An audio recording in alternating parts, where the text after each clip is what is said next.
ప్రాజెక్టులో జరిగిన ప్రమాదాన్ని నివారించడంలో కానీ సహాయక చర్యలు చేపట్టడంలో ప్రభుత్వం దారుణంగా విఫలమైంది. దాదాపు ఇవాళటికి 5 రోజులు పూర్తవుతున్నప్పటికీ సహాయక చర్యలు కనీసం ప్రారంభం కాలేదు. అంటే వివిధ ఏజెన్సీల మధ్య సమన్వయాన్ని సాధించడంలో కూడా ప్రభుత్వం ఫెయిల్ అయిపోయింది. అటు కేంద్ర ప్రభుత్వ బృందాలు కావచ్చు, రాష్ట్ర ప్రభుత్వ బృందాలు కావచ్చు, ఏజెన్సీకి సంబంధించిన ప్రతినిధులు కావచ్చు, వీళ్ళ మధ్య ఎక్కడ సహాయక చర్యలు ప్రారంభించాలి, ఎలా ప్రారంభించాలి అనే విషయంలో రాష్ట్ర ప్రభుత్వం ఒక డైరెక్షన్ ఇవ్వడంలో కూడా పూర్తిగా ఫెయిల్ అయిందని చెప్పొచ్చు.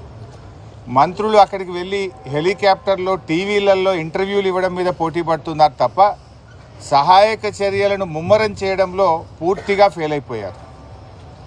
అది పైనుంచి హెలికాప్టర్లో చూస్తే సొరంగం లోపల ఏమన్నా ప్రత్యేకంగా చూడడానికి వీళ్ళకి ఏమైనా ఎక్స్రే కెమెరాలు కళ్ళు గిట్ట ఉన్నాయా? ఆ హెలికాప్టర్లో చక్కర్లు కొట్టుడు, టీవీలో ఇంటర్వ్యూలు ఏందో నాకైతే అర్థం కాలేదు. ఇప్పుడు మీరు కనీసం ఇలా 5 రోజులు అయింది, ప్రతి నిమిషం కూడా చాలా ముఖ్యమైనటువంటిది. వారి ప్రాణాలు కాపాడడానికి ఒక్కొక్క నిమిషం, ఒక్కొక్క క్షణం కూడా చాలా విలువైనటువంటిది. మీరు ఎంత తొందరగా సహాయక చర్యలు ప్రారంభించడం ద్వారా వాళ్ళ ప్రాణాలు కాపాడే ప్రయత్నం చేయాలి. లోపల వాళ్ళకు ఆహారం లేదు, త్రాగునీరు లేదు, మరి వాళ్ళు ఎలా 5 రోజులు జీవించాలి? సో దాని మీద మీ శ్రద్ధ కరువైందేమో అనిపిస్తూ ఉంది. అసలు ఇప్పటి వరకు సహాయక చర్యల ప్రారంభమే కాలేదు. మక్కు తీయడం కానీ, ఆ టన్నల్ బోరింగ్ మిషన్ను తొలగించాలా, అది అడ్డంగా ఉన్నటువంటి పార్ట్స్ తొలగించాలా, ఆ మక్కుని ఎలా బయటకు తీయాలి, ఆ మక్కు తీస్తే మళ్ళీ తిరిగి పైనుంచి కొలాప్స్ అవుతుందా, ఒక అంచనాకు రాలేకపోతున్నారు, ఒక అవగాహనకు రాలేకపోతున్నారు. అంటే ప్రమాదం జరగడం దురదృష్టకరం. సరే, అది ఎలా జరిగింది, దాంట్లో ప్రభుత్వ వైఫల్యం ఉందా, తొందరపాటు ఉందా, జియాలజికల్ సర్వే ఆఫ్ ఇండియా అనుమతి ఇచ్చిందా లేదా, అనుమతిస్తే ఏం జాగ్రత్తలు చెప్పింది, ఆ జాగ్రత్తలు వీళ్ళు పాటించారా లేదా, అవన్నీ విషయాలు బయటకు రావాలి. కానీ ఇలా జరిగిన సంఘటన తర్వాత ప్రభుత్వ స్పందన చాలా బాధాకరంగా ఉంది. ముఖ్యమంత్రి ఏమో హెలికాప్టర్ వేసుకొని ఆయన ఎన్నికల ప్రచారానికి పోతున్నాడు. ఇక 8 మంది ప్రాణాలు ముఖ్యమా, ఎన్నికల ప్రచారం ముఖ్యమా రేవంత్ రెడ్డి గారికి? కనీసం ముఖ్యమంత్రి అక్కడికి వెళ్ళి ఆ సహాయక చర్యల్ని ముమ్మరం చేయడంలో కానీ, ఒక డైరెక్షన్ ఇవ్వడంలో కూడా అటు ముఖ్యమంత్రి గారు, ఇటు నీటిపారుదల శాఖ మంత్రి కూడా పూర్తిగా ఫెయిల్ అయిపోయారు. మేము బీఆర్ఎస్ పార్టీ తరఫున సహాయక చర్యల్లో ఇబ్బంది కలగొద్దు, ప్రభుత్వానికి సహకరించాలి, సంయమనం పాటించాలని చెప్పి గత 4-5 రోజులుగా మేము వెయిట్ చేశాం. కానీ బాధ కలిగే అంశం ఏంటంటే ఇప్పటి వరకు ఒక్క అడుగు ముందుకు బల్లే. There is no direction. దాదాపు 10 ఏజెన్సీలు ఉన్నారు. ఈ ఒక్కొక్కరు వెళ్తున్నారు, ఒకరొక మాట చెప్తున్నారు, ఒకరొక మాట చెప్తున్నారు. మేము మీడియాలో చూసిందో, పత్రికల్లో చూసింది చెప్తున్నా. నేను బీహార్ నుంచి ర్యాట్ వాళ్ళు వచ్చారన్నారు, ఎన్డీఆర్ఎఫ్ వచ్చిందని చెప్పినారు, లేకపోతే వేరియస్ టీమ్స్ వచ్చినాయి, నేవీ నుంచి వచ్చిందన్నారు, లేదా కాశ్మీర్ నుంచి ఏదో టీం వచ్చిందన్నారు, ఛత్తీస్గఢ్ నుంచి టీం వచ్చిందన్నారు, మన సింగరేణి నుంచి ఒక టీం వచ్చిందన్నారు. What is the direction? అది ఎవరు ఇవ్వాలి? గవర్నమెంట్ ఇవ్వాలి. అందరి మాటలు విని ఒక స్పష్టంగా ఒక లైన్ ఆఫ్ యాక్షన్ ఇచ్చి దాన్ని వేగవంతంగా చేసి వాళ్ళని బయటకు తీసుకొచ్చే ప్రయత్నం చేయాలి. అందులో పూర్తిగా ఫెయిల్ అయిపోయింది గవర్నమెంట్. బాధ కలిగే అంశం ఏంటంటే మీ ఫెయిల్యూర్ను కప్పిపుచ్చుకోవడానికి చిల్లర మాటలు మాట్లాడుతున్నారు. మేము రాజకీయాలు చేయకుండా సంయమనంగా, గంభీరంగా వాళ్ళ ప్రాణాలు కాపాడాలని బీఆర్ఎస్ సహకరిస్తూ ఉంటే, ఉత్తమ్ కుమార్ రెడ్డి గారు టనల్ దగ్గర కూర్చొని ప్రమాదం జరిగిన సంఘటన దగ్గర నుంచి బీఆర్ఎస్ మీద బురద జల్లే ప్రయత్నం, ఢిల్లీలో కూర్చొని రేవంత్ రెడ్డి ఎస్ఎల్బీసీ సొరంగంలో బీఆర్ఎస్ మీద బురద జల్లే ప్రయత్నం చేస్తుంటాడు. వెంకటరెడ్డి గారు అయితే ఆయన నీళ్లు, వాటర్ అంటాడు, ఆయన ఏం మాట్లాడతాడో నేను ఆయన గురించి మాట్లాడి దండగా. సో ఇట్లా ఒక గందరగోళమైన పరిస్థితి ప్రభుత్వంలో నెలకొన్నది. ముఖ్యమంత్రి మాటకు నీటిపారుదల మంత్రి మాటల మధ్య పొంతన లేదు. మీరు బీఆర్ఎస్ని విమర్శించడానికి ఇది సమయమా? అసలు బీఆర్ఎస్ని విమర్శించే నైతిక హక్కు మీకుందా? అంటే తమ తప్పును కప్పిపుచ్చుకోవడానికి ఇతరుల మీద నెట్టే ప్రయత్నం చేస్తున్నారు. అన్ని విషయాలు నేను అక్కడ డీటెయిల్గా మాట్లాడతాను.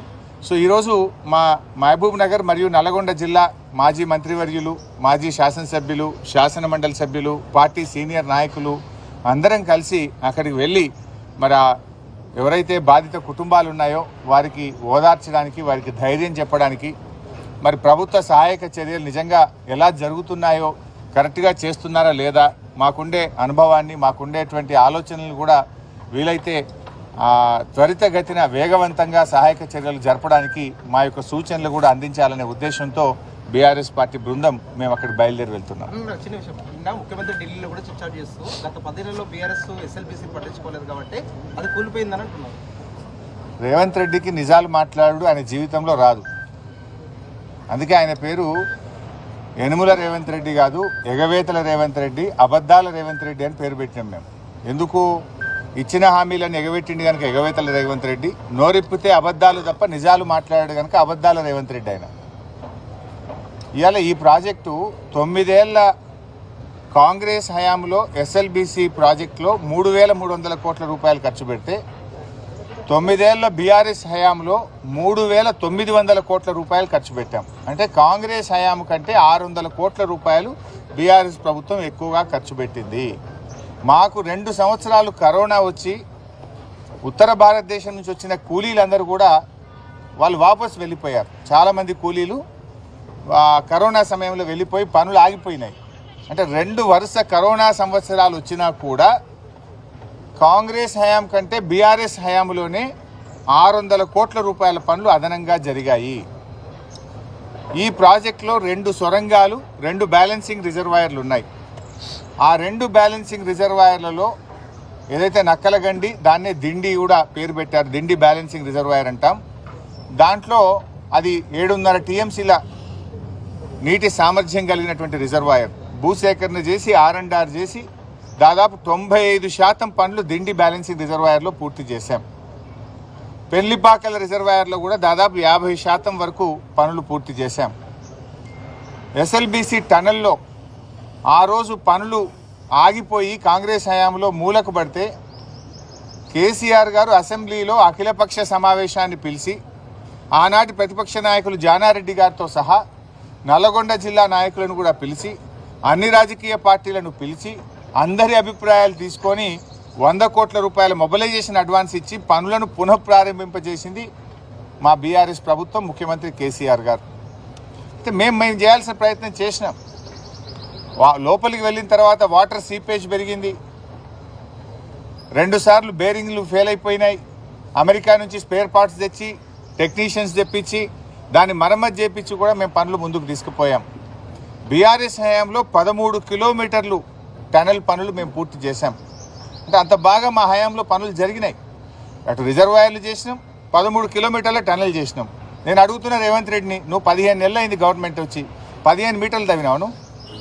నీ 15 నెలల్లో 15 మీటర్లన్నా తవ్వినవా ఎస్ఎల్బీసీ సొరంగం అని అడుగుతున్నాను నేను.